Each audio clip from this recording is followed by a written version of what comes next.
খারাপ লাগলেও বলবে, একটু জোরে বলো দাদা, দাদা প্লিজ একটু জোরে বলো। সবাই লাইনে দাঁড়িয়ে আছে, তুমি প্রচুর মাল আছে, আমসত্ত্বর তরকারিটা খেয়ে দেখো কেমন হয়েছে, তরকারি খেলে আজকে মনে পড়বে। কি মরবে রাজদা? ওটা ভাই বোঝে, সব কথা বলতে হয়, এটা বাচ্চা না, ওদের শেখাতে হবে না।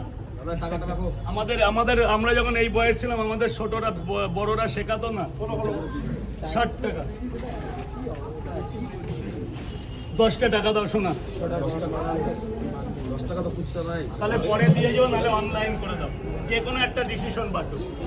অন্ধ কেমন তরকারি, মারো মারো মারো মারো মারো মারো মারো। এটা এই জিনিসটার দামই 300 টাকা কেজি। এই যে বড়ি, এটাকে ডালের বড়ি বলে, 30 টাকা শোয়া আমি যেটা কিনি। সারা 12 মাস, শীত বর্ষা গ্রীষ্ম হেমন্ত বসন্ত সব। পরোটা 2 মিনিট লাগবে।